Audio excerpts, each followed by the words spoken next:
The All India Muslim Personal Law Board has been staging massive protest at Delhi's Jantar Mantar today against the Waqf Amendment Bill 2024.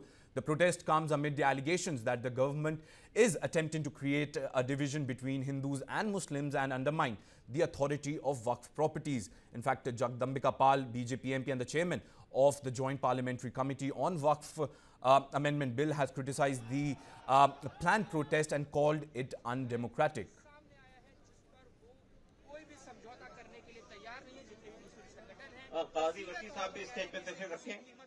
अभी आज की तारीख में वक्फ की property से किसी गरीब मुस्लिम को या विधवा महिला बच्चों को क्या फायदा मिल रहा है। अभी तो रोज सुनाई पड़ता कि वक्फ की प्रॉपर्टी को किसी मुतवल्ली ने बेच दिया, कहीं वक्फ बोर्ड के किसी केयरटेकर ने बेच दिया। आज कोई institution, medical college, engineering college या कोई इदारा चल नहीं रहा है। आज जब ये सरकार इस अमेंडमेंट को लेकर के वक्त में आई और उसको ज्वाइंट पार्लियामेंट्री कमेटी के सामने खुद स्पीकर साहब से आग्रह किया और स्पीकर साहब ने उस ज्वाइंट पार्लियामेंट्री कमेटी को जिम्मेदारी हम लोगों को दी।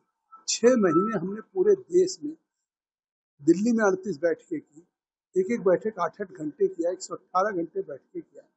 देश के तमाम राज्यों में गए, कर्नाटका गए, तमिलनाडु गए, तेलंगाना गए, महाराष्ट्र गए, गुजरात गए, आसाम गए, उड़ीसा गए, वेस्ट बंगाल गए, यूपी गए, बिहार गए।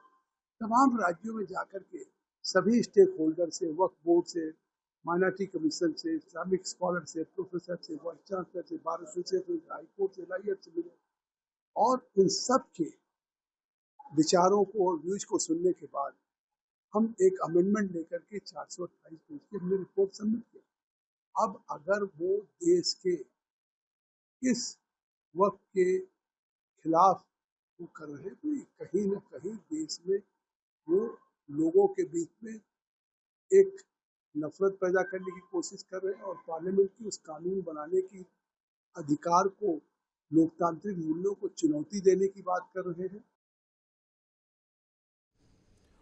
All India Muslim Personal Law Board spokesperson Syed Qasim Rasool Ilyas argued that the Waqf Amendment Bill threatens unregistered Waqf properties such as mosques, dargahs and burial ground. He claimed the government is spreading unrest and claimed for support from all communities including MPs from allied parties.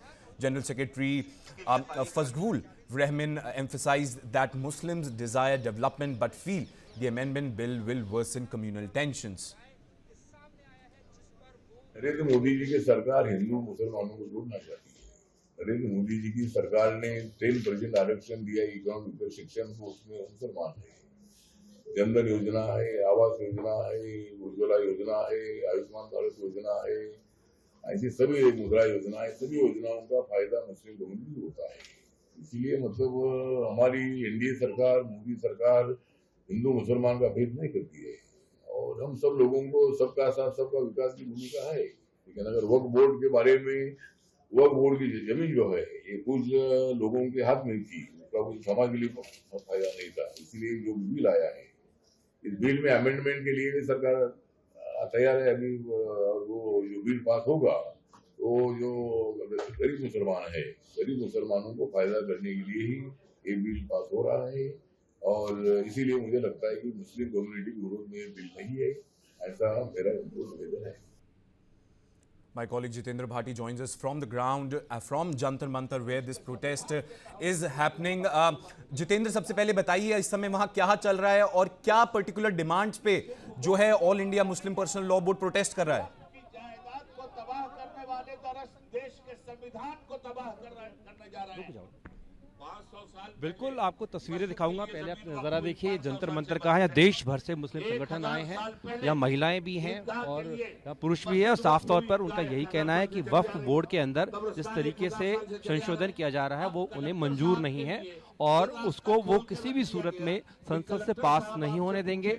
अगर संशोधन bill जो है वो पास होता है parliament के अंदर तो उसके खिलाफ वो जो उपाय हैं वो करेंगे, चाहे कानूनी हो या फिर और कोई उपाय हो। एक बार विजय से कहूँगा, विजय मंच की तरफ भी दिखाइए, वहां पर आपको नजर आएंगे तमाम वो जो लोग जो मुस्लिमों की नुमाइंदगी करते हैं, चाहे मुस्लिम पर्सनल लॉ बोर्ड है या जमीयत के लोग हैं, वो यहाँ आपको मंच पर नजर आ रहे हैं। साफ तौर पर एक ही आवाज़ यहाँ से उठती हुई नजर आ रही है, वो ये है कि इस संशोधन बिल को किसी भी सूरत में पार्लियामेंट से पास ना होने दिया जाए, ये कहा जा रहा है। और इसी को लेकर के आप देखिए सैकड़ों की तादाद में जो मुस्लिम हैं, वक्फ बोर्ड से ताल्लुक़ रखते हैं, वो लोग यहाँ पर पहुँचे और कहा गया है कि जो वक्फ की संपत्ति होती है वो अल्लाह की संपत्ति होती है, उसमें किसी भी तरीके की इंटरफेस या फिर दखल जो है वो उन्हें मंजूर नहीं है। और इसी को लेकर के उन्होंने कहा है कि अभी फिलहाल ये जो प्रोटेस्ट चल रहा है ये दिल्ली और आसपास के लोगों के लिए है, लेकिन अगर फिर भी नहीं सुनी जाती है तो देश भर में कॉल दी जा सकती है। तो फिलहाल देखिए तमाम जो अलग अलग संगठनों के आए हुए लोग हैं वो यहाँ पर जो है अपनी बात रख रहे हैं। साथ ही आपको बता दूं कुछ जो विपक्ष की पार्टियां हैं उनको भी यहाँ पर इन्होंने कॉल किया है, आमंत्रित किया है। हालांकि अभी कोई ऐसा बड़ा चेहरा पहुंचा नहीं है, लेकिन फिलहाल आपको बीच बीच में ये नज़र आ रही होंगी, ये आवाज़ें आ रही होंगी जो साफ तौर पर यही कह रहे हैं कि वक्फ बोर्ड के अंदर जो बदलाव करने की कोशिश की जा रही है उसे किसी भी सूरत में मंजूर नहीं किया जाएगा। Thank you so much, Jitendra Bhati, for getting us all the details from the ground. And in fact, on your screens, viewers, you can see